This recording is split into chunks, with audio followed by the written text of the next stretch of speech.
Welcome to the 8th episode of Monster Thoughts TV. I am SC Parris, and today we are going to be talking about The Host, the 2016 movie with Gravity or Zero Gravity. She is a content creator, streamer, podcaster. I think she has a podcast or she works with a podcast. I'm not sure. She can verify for you, but she wanted to talk about this movie, and I originally thought it was the not Korean version. I thought it was the recent release that came out, but it's not. It's this awesome Korean version I watched today, and I would have thoughts about it, so we're just going to dive right into it. Hello. Hello.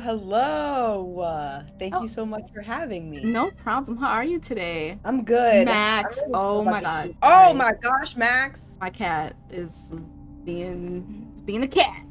Your cat is about to trigger my cat. Oh and no. just talking to each other. Oh This is their pet. no. I hope not, because that would be awful. That would be terrible. Okay, so just to start off, what were your thoughts on the movie? This is one of my favorite movies. Period. Oh. I love Korean horror. I love creature features. As a Godzilla fan, this was the story that I have always wanted in the kaiju universe, because, you know, we all know that you're not going to watch Godzilla kaiju films for the plot. But this one has it all. It has a really scary monster. It's got layers, it has humor, it has a heartwarming story, it's got some nasty stuff in there too. Yeah. And this is really like pretty full circle for me. I think, in my opinion, it's one of the best monster movies past the year 2000. Ooh. But what did you think as a first-time watcher? I'm familiar with some Korean movies, so this was about what I would expect from Korea, like what they make in terms of like horror movies or like movies in general. It's pretty humorous. The story was it was like an action horror to me, action horror drama, more than just a straight up scary monster everybody's dying type of movie. Right. I don't know. I liked it. At the end though, I'm like, okay, how long is this gonna keep going? Like, when is this gonna stop? Yeah, it was 2 hours. It was 2 hours long, and I'm like, okay. So sorry to put you through that. No, but it's totally fine. It was totally fine. I'm happy I watched it because it's good. I've always liked watching movies from other countries. Like, I've never, been stuck to like one thing. I liked it a lot. I don't want to get there yet. I don't want to get to the end yet.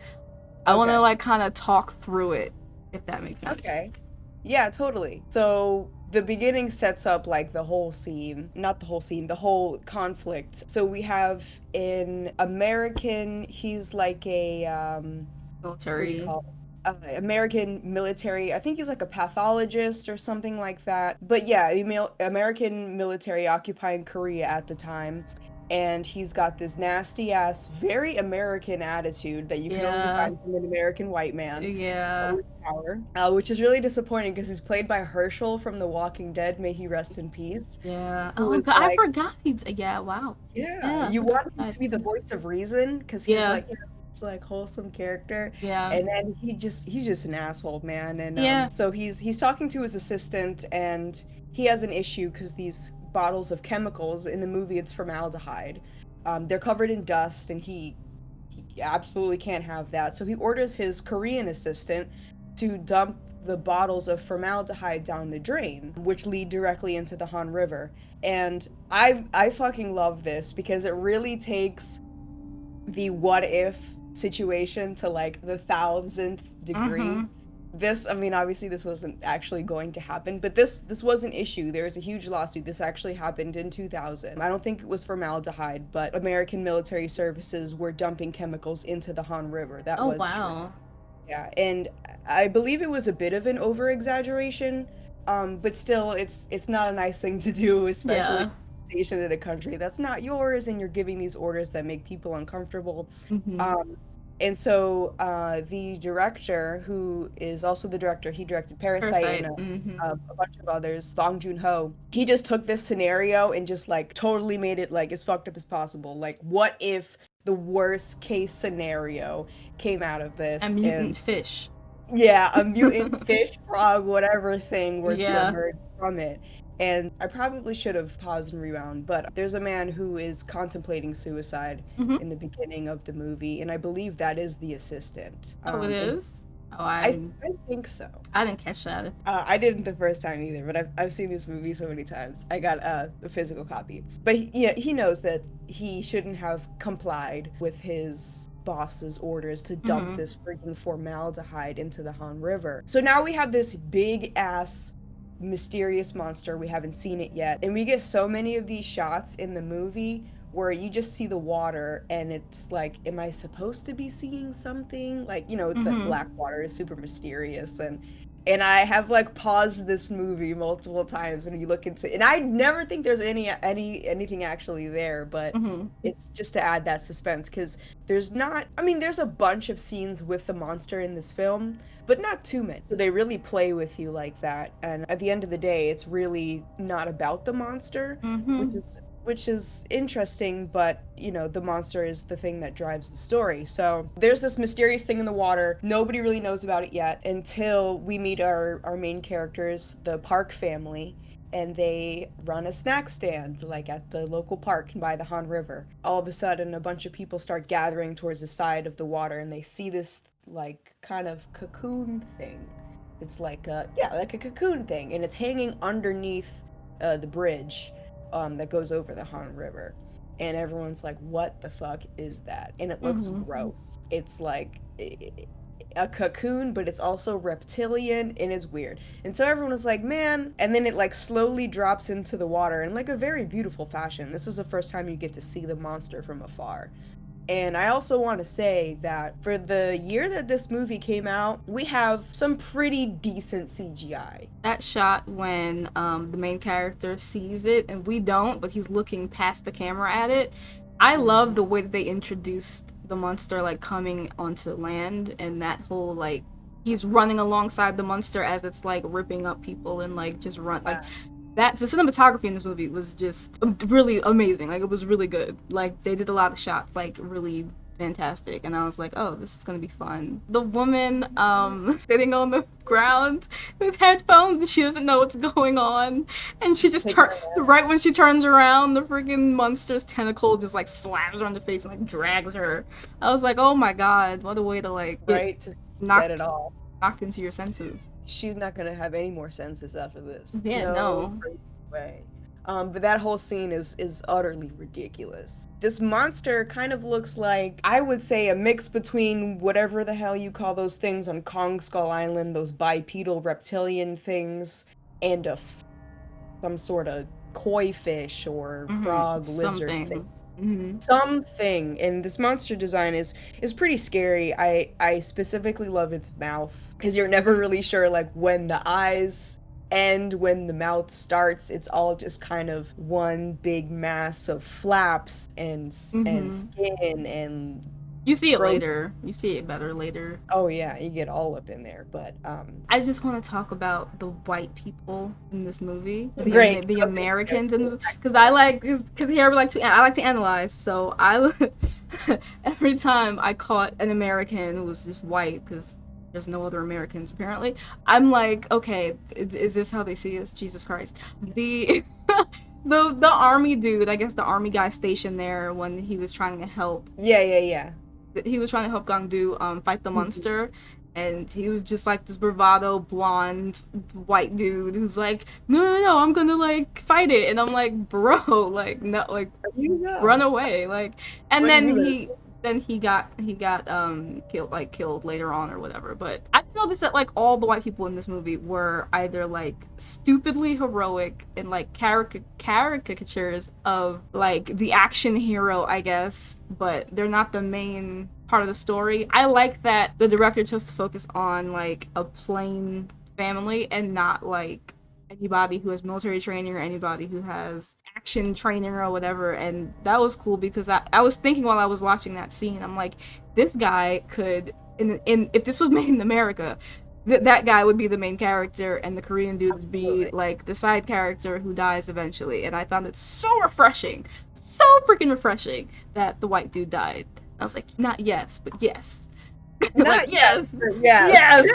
Yeah, which I think goes back to it being so, I don't want to say important, because like it is like cinema is whatever like you want, like if you don't want to watch it, don't want to watch it, but I think it's really good to watch movies from different cultures because you get different viewpoints and like cooler ways to see things, and you start to realize that America tells movies in a very, what's the word, very anthropocentric way. Yes, we tell movies in a very Like we're the only ones yes here. Almost. yes we like, yeah, the threat is only in New York or the threat is only in America, like, but there's like a whole world with like different people and stuff, and like being in their stories is so interesting. I think it's so, I don't want to say cool, but it's interesting seeing the white American guy, especially in this movie. It's totally, and I'm so glad that you brought that up because he's totally nodding to American cinema there. Mm-hmm. And he knows, Bong-joon knows that when us Americans are in the theater and we're watching a monster movie or we're watching a horror movie, whatever it might be, we're gonna sit there and watch our main character walk into the danger. Mm-hmm. That's just like how it happens here. They go, oh, I heard a noise. Let me go check it Yeah, out. I have to Let me help. go see Yeah. what's happening. I need to help these people. And then it's our job as the audience to be like, no, why did you do that? And I think that the director here just like saw that irony and was like, let me just use that. And that's exactly what this character did. He said, oh, there's danger over there. Let me do my best to help. But you know what? Look where that got you. Dead. Yeah. Absolutely dead. And not an easy death either. Eaten alive is it is what it is. You've been eaten alive. And I love that. And I also love Asian cinema, specifically horror and action and this kind of stuff. Just because cultural values are like so different over there. And that's cool how they I don't think this film would have worked if it were produced by American standards. I really don't think so. Because it really relies on family Mm-hmm.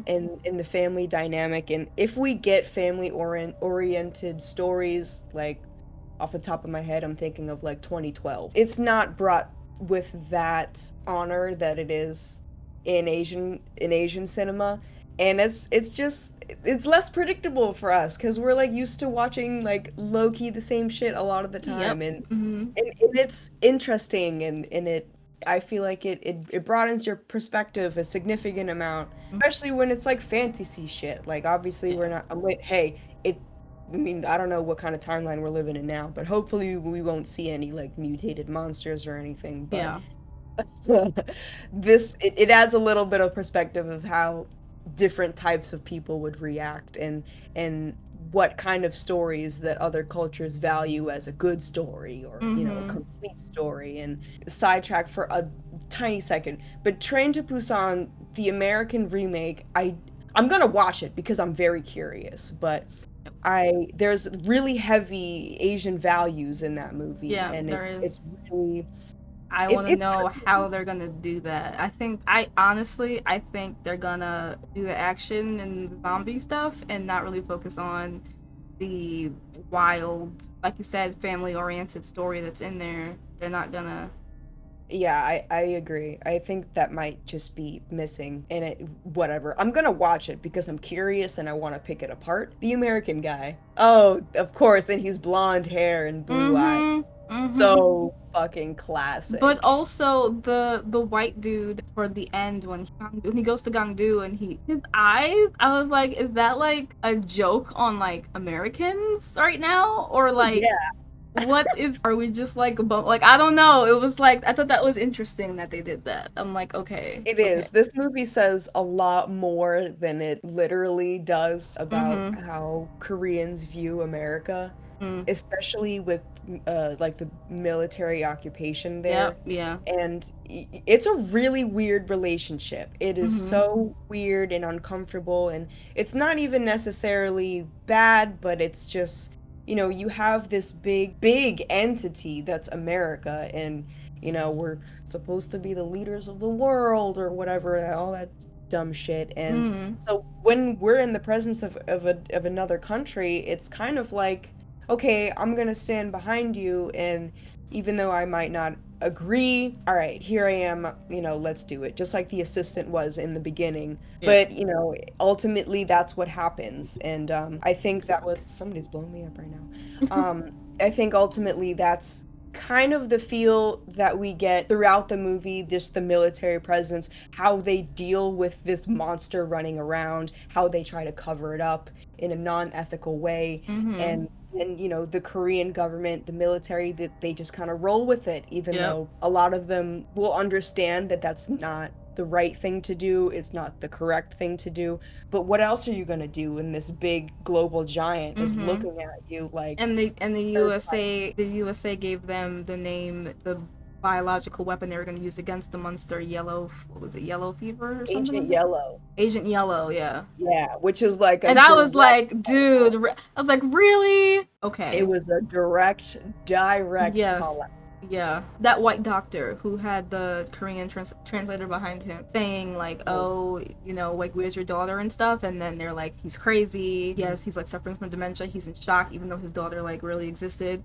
And then they went from that to, like, immediately, like, oh, there's no virus. Like, and they were telling people there's a virus and there's a virus, and he's like, let me go, and they wouldn't let him go. That was an interesting, like, that whole scene was an interesting play on. There was something that the director was doing with that I can't, like, articulate right now for some reason. Like insinuating a threat because I say so, like a because I say so kind of thing, like daddy knows best, mommy knows best kind of thing. That was like a really tough scene to watch. Yeah.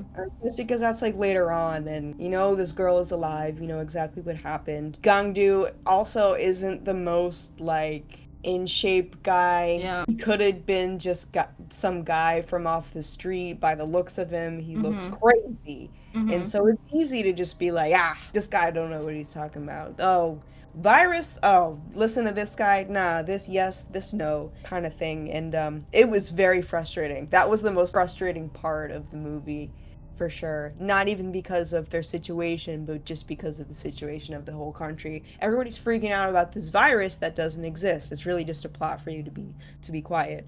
Mm-hmm. I want to talk about this monster now and how much I love this monster. So this thing, we're calling it the host. It's supposed to be the center of where this virus is coming from, and people are believing it, and it's amphibious, and it's making sure that I'm like, The virus talk started because of the white soldier dude who, like, he got his shoulder, like, cut off or whatever by the right, monster, and right. they went to United States facility, and there was, like, all these marks on him, and then they said, oh, he has the virus. Turned out he never did, and he died in shock in surgery. I was like, wow, that's some Way to bullshit. jump to conclusions. Way to put a whole entire panic on a country. But the real threat here is A, the misuse of power, and B, a giant fucking monster that's running around eating people. And the scariest thing about this monster is that it will save you for later, which Mm-hmm. I think is pretty terrifying. Yeah. He, she, whatever, it. Dumping these bodies into a big chamber to eat for later. And that's where we have our little girl trapped for the whole movie. Mm-hmm. Yeah. I really feel for this little girl, and she just killed it. They really played on expectations with her, because Yeah. I was not expecting what happened at the end at all. I was like, what? She don't make it. Yeah. But But that the doesn't boy mean she saves yeah. does. Yeah. Yeah. And that's another thing that I would never expect to see in American cinema. You know, we like That was a my happy exact ending. thought. That was my exact thought. If this were to get an American remake, we would get some sort of happy ever after. I mean, Mm-hmm. maybe we'd lose like Grandpa, Still, but mm-hmm. I swore she's gonna live because they were putting so much emphasis on the relationship, you know, that she has with the family. She brought them together, or whatever the case is. I yeah. really, and that just shows like how, like you said, Americans tell stories with this like happy ever after, happy ending thing, and like we basically watch movies for that. Like we want to see the final girl live, we want to see the people survive. But that, I was not expecting that at all. I was like, oh, she's gonna live, like definitely, and then she didn't. I was like, oh, what? I was really shocked. Yeah. I was like, what the fuck? I was like, what the? I don't want to say I felt like robbed or anything, but I was definitely like, this is not what I thought was gonna happen at all. And like that whole movie was just subverting my expectations at every turn. Like even toward the end, I'm like, okay, so there's a sister finally gonna do something with that bow and arrow since she's like since she's too slow. She's the slow one in the family. You know, that was like a gripe that I had in the beginning. I was like, why are they setting up this archer, this disappointed archer? At the end, I don't want to say we have a happy ending, but we have a complicit and a full circle, like What do you think they were trying to tell with that ending? Like what Was there like a lesson or like a story in that? I'm really thinking that it's just about the power of family. And even though someone is gone, the drive that they will like emulate to other people is still something that can bring a family together. You know what I'm saying? And so, like, even though she dies, this poor girl dies at the end, her family is together. They completed something. They were able to do what they said that they would, and they have, I mean, a fucked up traumatic bonding experience, but Mm-hmm. it is one at that. And that's kind of a nice thing to think of. You know, we all have family who have passed on, and they are still capable of bringing us together and making us feel like a family again, even though they're not physically here. Which is crazy to think about because this is just some whacked out monster movie. Mm-hmm. Well, I thought it was interesting that like he took the boy in, and for a second I'm like, are they trying to say that like boys are more important than girls? Because it's like, why did he live and then she didn't? Because like she Yeah. saved him. Like what to me is like, what are they trying to say?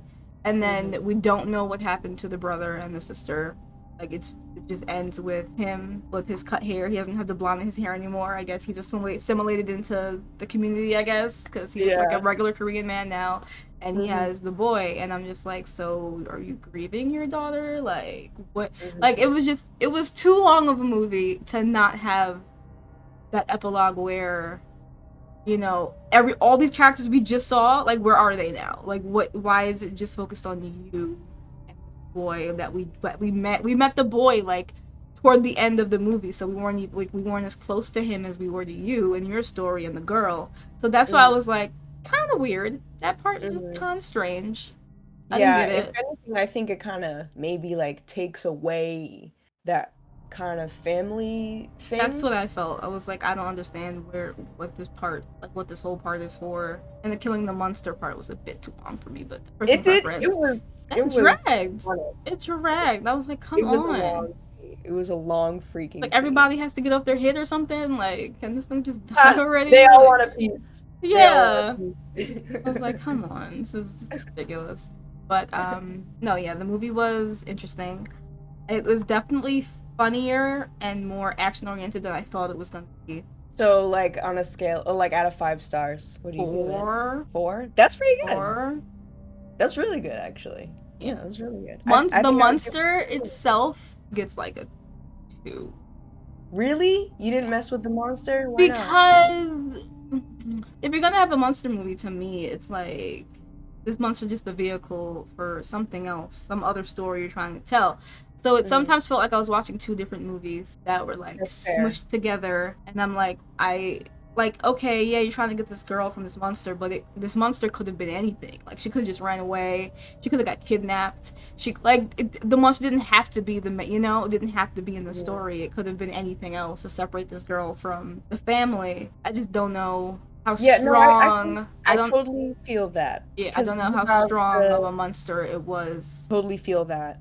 Absolutely. I just really like this monster design. Personally, I totally get what you're saying, but I like this monster because I have this thing. I really like original monsters. It literally looks like a frog koi fish that, like, got fucked up with some formaldehyde, which is something that you really don't see every day. So I appreciate this monster.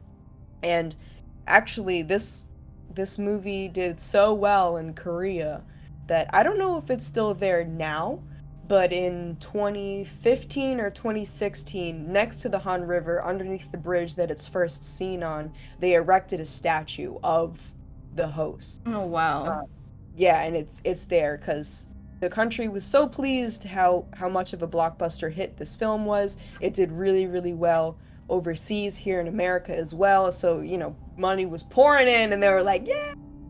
And so they Yeah. erected a statue of this monster underneath that bridge by the Han River.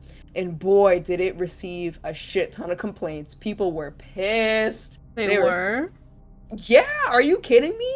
Like, can you imagine you're like strolling with, your like little Oh yeah, baby? you don't want to see that. Yeah. You see this thing that's like literally straight out of the movie. And I totally get that, but I would like to make a trip to Seoul myself before, you know, the petitions roll in and they get it taken down because I would really like to see that with my own eyes. There's a rumor that if you sat in its mouth, that it Mm-hmm. would like roar at you, which I think is really cool. But this was like years ago, so probably not now. But it was a pretty iconic monster for. I know you were like not a fan of the dual storytelling at the same time, but I do a good thing that or something that I like about this movie is that the monster can exist without the story.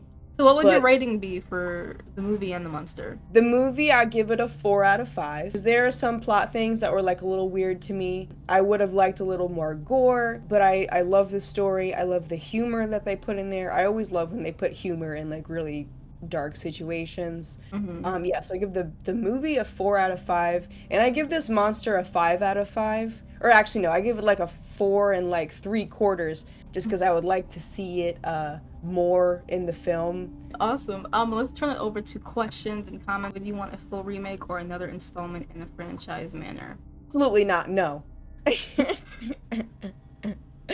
Well, I don't want a remake, but because I think this movie is great how it is. I don't think it needs to be remade. So you know the story is done. It is what it is. Not everything is deserving of a remake. Not in a bad way. What elements of the host would have made Cloverfield better or vice versa?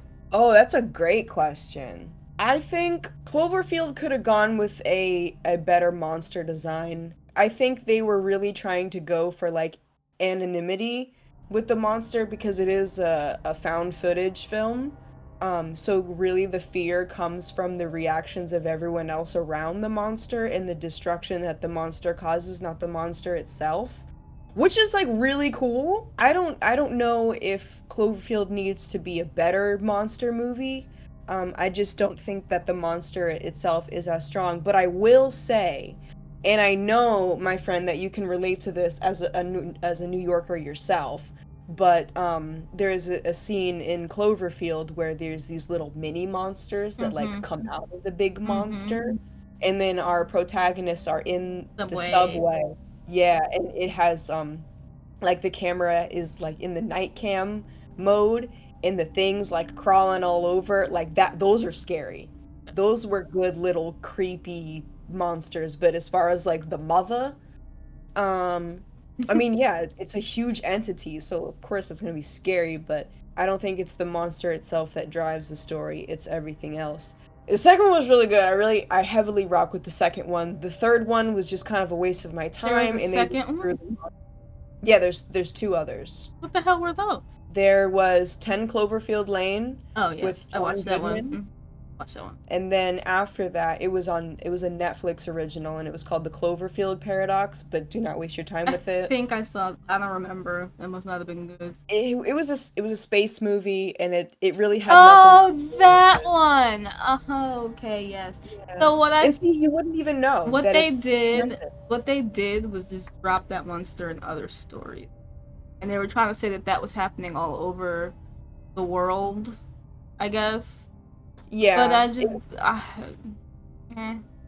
Yeah, they seriously dropped the ball. Yeah, on the they last could have made that a much better series, franchise, whatever you want to call it. Okay, I want to thank you for coming on today. If you want to, thank you for being on. If you want to, you can tell everyone where they can find you and all that links and stuff. Well, I have been Zero Gravity. You can find me on Instagram, Facebook, Twitter, Twitch, Letterboxd. My handle is always IDKGravity. I have a Discord channel. I'm new to streaming, so I'm still learning, so bear with me, but I'm getting there. I'm writing zines now. I'm working on my 3rd zine right now with the collab with another writer named Sylvester Barzi. It's about zombies, and it will fit in your pocket. Ooh. And yeah, I'm chilling. And thanks again for having me on your channel. I think you are a phenomenal content creator, and I'm very happy that we're mutuals. And thank you everyone for watching. I want to thank you guys for coming to another episode of Monster Thoughts. We talked about a really interesting Korean movie that you guys have to see called The Host. It's on Hulu, it's on Amazon Prime. Watch it. It's pretty kooky sometimes, but you should definitely like it. Follow IDKGravity on everything. Watch her Twitch streams. Add her on Discord. Give her a follow. Bye!